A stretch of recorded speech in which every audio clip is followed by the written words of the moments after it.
we're going to be getting into the quote of the pod. And from my previous four podcasts, I don't even think I used the word for quote of the pod. Well, I mean, if it's a quote, it doesn't have to be a word. But for this podcast, for this podcast and future podcasts, I'm gonna start saying the quote or the word I want to be the main focus throughout the topic of this. And for this certain topic, is the word for me for the quote of the pod is going to be safety. And that's because we're going to get into sports versus COVID-19. So you could probably already tell how safety correlates with what I'm about to talk about. And that's because sports versus COVID-19 has been a real fight. I mean, that's been one of the biggest fights going on right now, whether to have sports, whether to not have sports. And it's just been a ongoing debate by certain experts in the game and experts in the medical field. And they've just been going back and forth. You know, it's funny how some sports experts all of a sudden become doctors and with imaginary PhDs, because like they will start saying, well, the people I talk to say, like, if we use this certain precaution and we keep these athletes at a certain distance from the fans, like they be saying all this crazy stuff. But at the end of the day, it really like comes down to how many people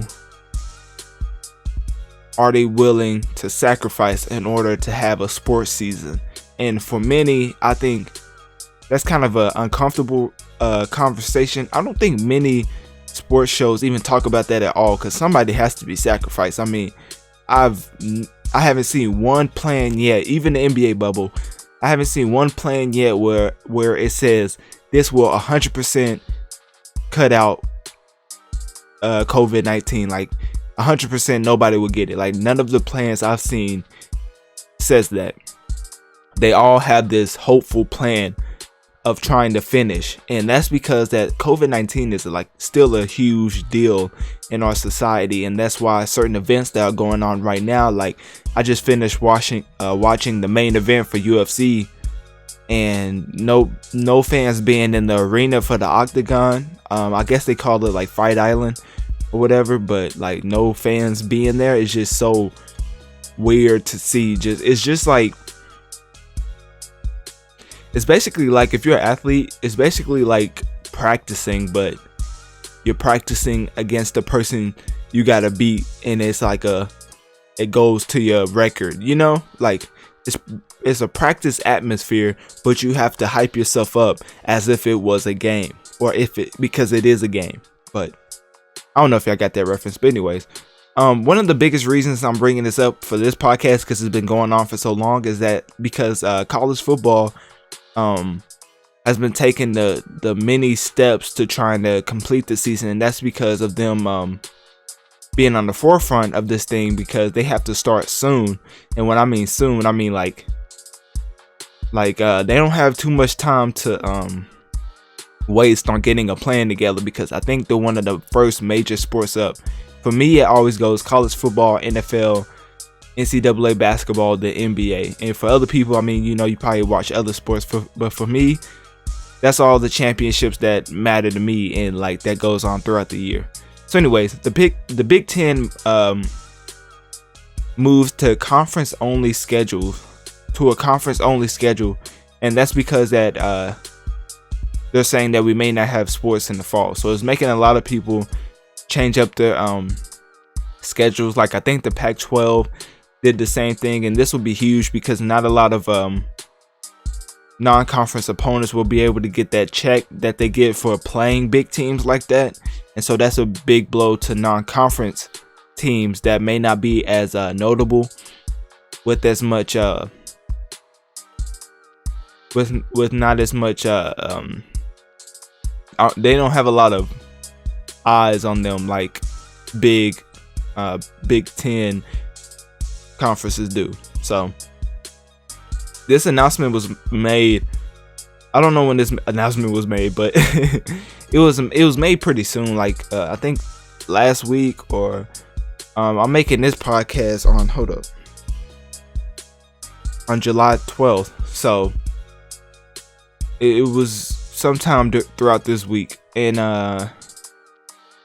we are facing.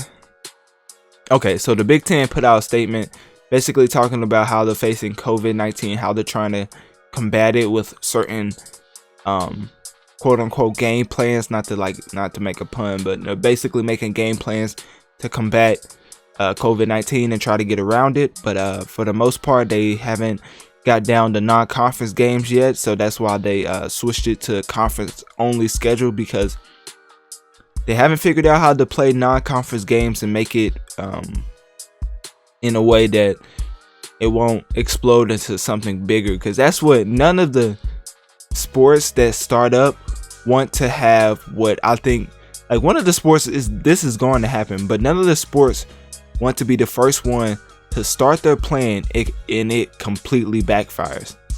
Like positive test after positive test. No sport wants that, so they're all taking the necessary precautions to make sure that this goes smoothly. So that's why you see conference games like this being like one of the main solutions, because the Ivy Leagues, they just stopped play altogether. They said we're not having fall sports. So you see where they're at, and they was the first ones to shut down before the major sports program shut down for when COVID first came up. So that should tell you something.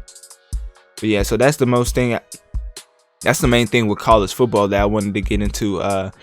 Basically what I touched on with the Ivy League ruling out play is that because they said that the COVID-19, they've contacted their doctors and they haven't been notarized or haven't been contacted on to change what they've been doing, which is quarantining and social distancing and stuff like that.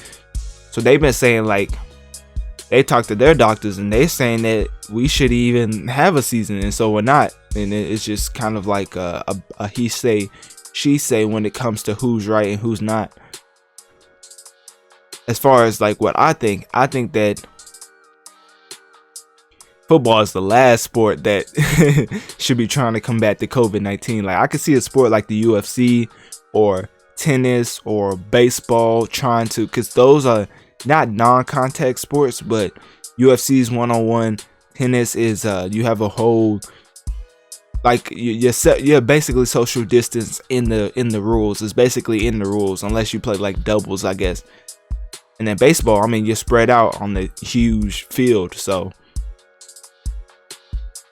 contact sports like NBA, NFL, team contact sports, not just contact sports, because that takes UFC out, but team contact sports will have a harder time with this than non-contact or predominantly non-contact sports, because when you touch somebody, if you're sweating all over them, trying to post them up, and you find out he has COVID, well, he touched you touched your teammate, you see where I'm going with it. So that's a huge thing with the Ivy League shutting down, because they was the first ones to shut down when COVID first came up. And that was all I really have for the for college football.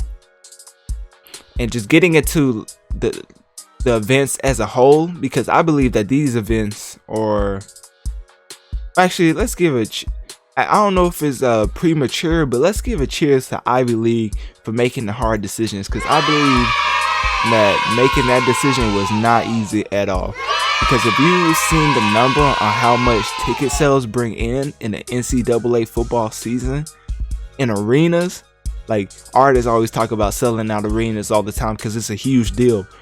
Some football teams do that on the daily, so, well, not the daily, but every game, you get what I'm saying? So to cancel the whole season is a huge decision that just shows you how big COVID is, because they will not stop money for anything. Companies love to make money. They would rather have the employees die before they stop the production line, or before they stop making money. So getting into the other sports, because not a lot of sports are following in the Ivy League's footsteps. Because for the NFL, the players have got together saying that they voted scrapping the preseason games. So whatever that's going to do for the NFL, I don't know what that has to do with anything. Some people need those preseason games, like the people trying to make a roster. But not even like that's a minute point. But for the bigger picture, people trying to make an NFL roster, you can't make an NFL roster if there's no preseason games and you're borderline making the team. Like, you're just going to get cut. But as far as the bigger picture,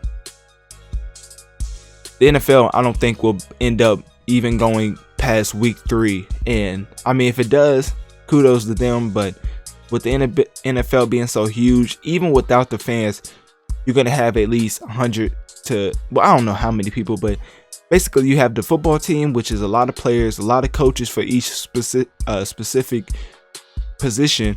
Then you have the people working the cameras, the people working the chains, the people working the broadcast. Like, it's a lot for the NFL. So I don't see them completing their season. NBA, they announced that they're going to do the bubble at Walt Disney World Resort. They're actually there right now, getting ready to start playing. And the NBA gives me a little bit of hope, just because I've seen the basketball tournament, which we're going to get into in after this, and they're going on right now, and they're kind of like the same format. And if they can get their tournament going with no hiccups or anything, I think one team had to cancel. I don't know why, but maybe due to COVID. I don't want to misspeak though, because it just said cancel. I didn't get a reason for it, but they're basically, well, they are a basketball isolated from the world. So that, if that's working, I have hope for the NBA bubble being completed, and we will be able to see an NBA champion be crowned. For MLB, MLB's been going through it. The players been going at the owners, or I don't know if it's the owners or it's the higher ups, basically the players versus the higher ups. And they just said no spring or summer camp. I think they said no spring or summer camp. I'm not sure, but they cut out something before the season, and I think they're cutting down the main season to like 60 something games or 80 something games. I'm not sure, but I know MLB players, they play like 3,000 games, don't they? MLB players got to play like every single game. It seems like every dollar they make is a game they have to play. I mean, they play a humongous amount of games. Like, it's just crazy. It's just crazy. Anyways, so they're doing that. They're shortening the season. Most of these pro sports are just shortening the season. Soccer, I don't know what soccer's doing. Like, I think they're playing right now. I think they're playing without the COVID-19, like somehow they're isolating it. I mean, I think soccer's more overseas, ain't it? If I'm not mistaken, I think soccer's more of an overseas sport than an American, like, because NFL is an American-based sport, like the teams. Soccer, I think, is more international, if I had to guess. So, not if I had to guess, I know it's more international because of people like Messi making like so much money. Like, people like the people look at LeBron, but if you look at the top paid soccer athlete, the type of money those people make will make you want to change sports like immediately. Like, why was I training in this sport for so long when people make this much money in this? But soccer, you got to run a lot, so that ain't for me. Anyways, the NCAA, the Big Ten, we already talked about them. We just went on we definitely went through them. NHL, y'all watch the NHL? Like, I'm not trying to be disrespectful or anything, but I remember the Toronto Raptors was going against the Golden State Warriors, and they was about to win the NBA title, and they was talking about hockey. I was like, imagine the American well, I guess it's different in different countries, or not guess, it is different in different countries, but man, your basketball team is about to win the NBA title and you're still talking about hockey? Like, that's some respect. That's why Kawhi left. But anyways, getting into the PGA postponed the Ryder Cup and the President Cup. I don't know what that is, but I do like watching golf from time to time. It's a very relaxing sport to watch, not to play. I've tried to play one time. end up missing the ball like 3 or 4 times. Just a little starting when you like start it off. Yeah, that's not for me. I have to get a coach or something. The Olympics. Everybody know that the Olympics was postponed to July 23rd, 2021. So hopefully they keep that up. I'm pretty sure they will. I mean, 2021 is a ways away, and especially July 23rd. So hopefully we can see that happen, because I know LeBron and them are definitely going to want to play together. LeBron, Steph, and all them definitely want to see how that team's going to come together. I mean, imagine LeBron and I don't even think Giannis could be on that team. Giannis would probably play for what's the team? Greece? I want to say Greece. That's probably the wrong team. Anyways, Giannis won't be on the team, but I don't even know if we ever see LeBron and Giannis be on the same team. Giannis really take that competitiveness to another level. Anyways, cycling, the Tour de France has been postponed. I would think cycling would be one of those that you could do, but like, because you're like moving most of the time, like you're not right, like you're right next to each other sometimes, but like, I don't know, I guess not. Whatever. Tennis. I don't really watch. Do y'all watch tennis? Tennis is an underrated sport. Like, it's hard to play. Horse racing. Yeah, we're done with the list. We're done with the list. Yeah, so basically the sports are having trouble trying to start their season with COVID, or not start, but just have a plan to not make it look like they just didn't try at all. Like, because the last thing you want is for the fans to look at you and say that you didn't even try to make a plan for your athletes to be safe. Like, you don't even care about your athletes. Because to be honest, most of these owners of the pro teams don't really care about their players. It's just about the bottom line, which, I mean, they are business. They are running multi-million-dollar businesses. So, yeah, but the basketball tournament, which I was referring to when I was talking about the NBA, is going on right now. They're in the semifinals. I think like July 12th. I think the semifinals are, if I'm not mistaken, I think the semifinals are, I mean, if you're listening to this podcast, I think it's today.